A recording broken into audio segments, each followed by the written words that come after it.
ni Risa Ontiveros. Pakinggan natin. Nandun po ba yung talagang Mas diretso to mas diretso. pagkilala na mahirap talunin ang isang Sara Duterte sa pagkapangulo sa 2028? So, ayon ako kay Sen. Frank. As of today, siya talaga ang pinakamalakas na kandidato. Oy, umamin. So, umamin si Risa, siya talaga ang pinakamalakas na kandidato. Oh, Risa, therefore, bakit yung pinakamalakas na kandidato? When you say pinakamalakas na kandidato, pinagkakatiwalaan ng tao, ba't wala kayong tiwala? Hindi ba kayo tao? Ilan yan? Wala. Tapos ang boxing.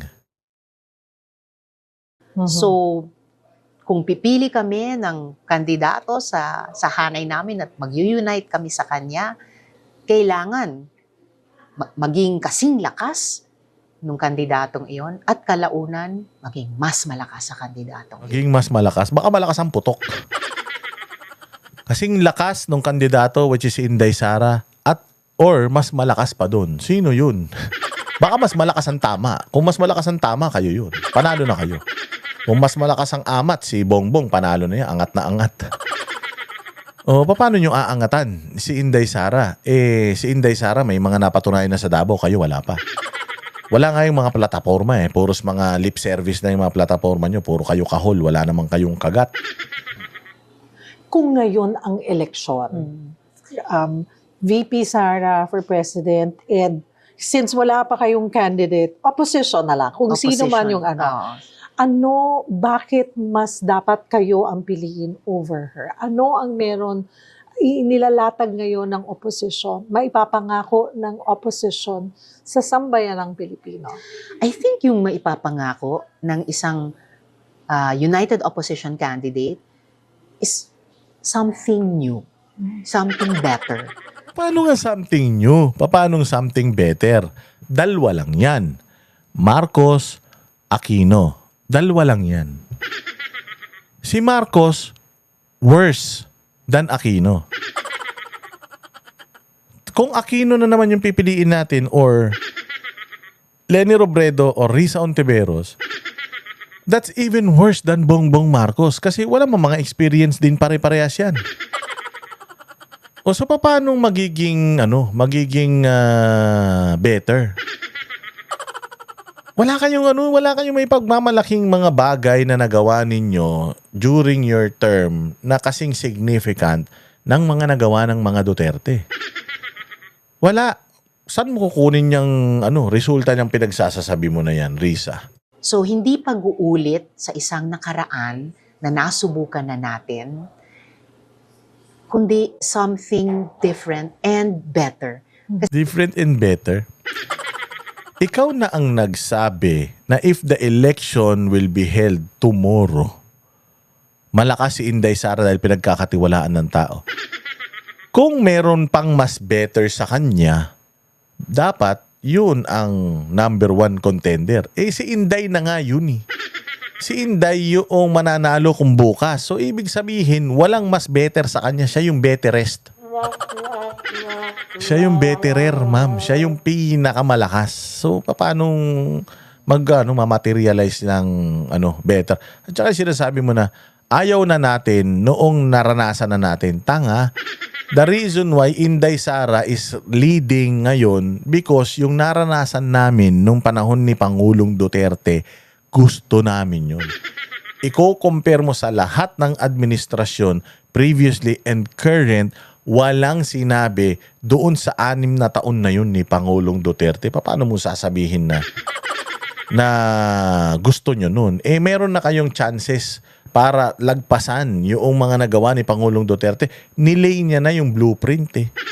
Nilay niya na yung mga proyekto . Popondohan nyo na lang, hindi nyo pa nga nagawa during your term . Tapos sasabihin ninyo na gusto nyo nung iba naman. Anong iba naman? Iba na naman magnanakaw, ganon.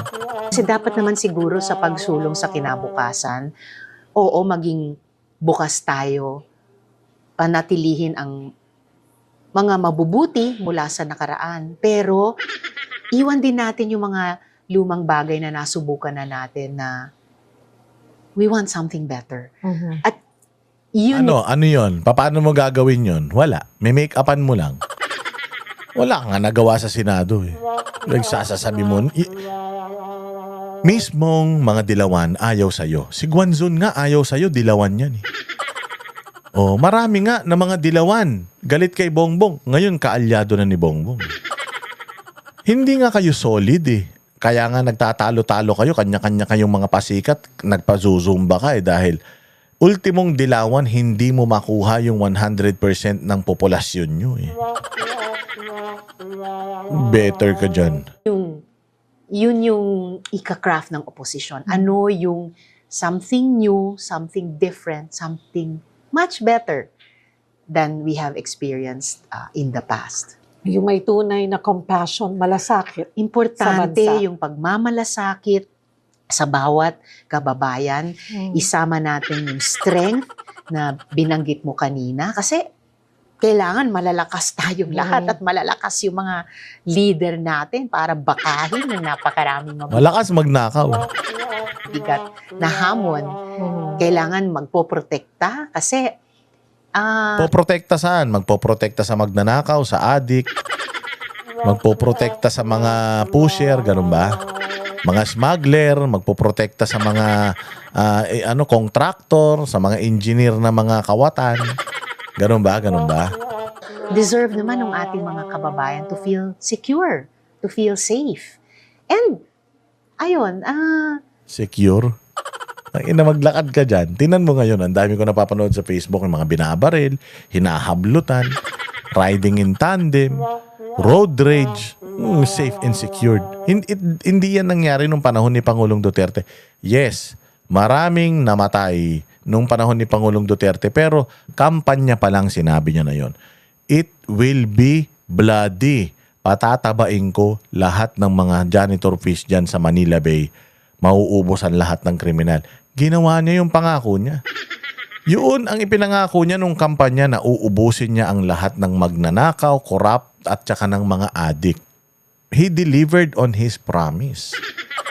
He delivered on his promise tapos nagagalit kayo.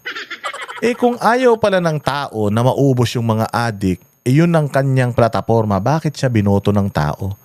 Ibig sabihin, majority of the Filipinos naging masaya sa outcome ng war on drugs niya. Ang hindi lang masaya nung panahon ni Pangulong Duterte, yung mga addict. Kaya nga, yung mga pupunta sa ICC eh. Mga pamilya nun, puros mga addict eh. Di ba? something better para mapalakas pa rin yung pag-asa natin. Poprotektahan mo ba kami? Oo naman. Kung kung addict ka, Cheryl Cosim, poprotektahan ka ng mga yan. Kung kriminal ka, poprotektahan ka ng mga yan. Pero kung matinong tao ka, pakukulong ka niyan.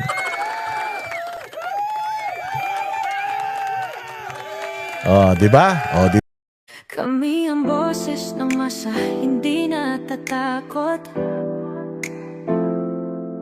Katotohanan lang, di kami nalulunod. Walang bahid ng sismis, lahat ay totoo. Kahit sino ka pa, pag mali ka babanatan ka. Walang pinipili kulay, wala kaming kinikilingan. Basta para sa bayan, kami lalaban. Pagdama palakpakan, pag mali banatan. Di matitinag, di matatakot, para sa bayan tuloy ang sigaw. Sa harap ng kamera, walang halong takot. Mga baluktot, lahat kayo'y tutuwa.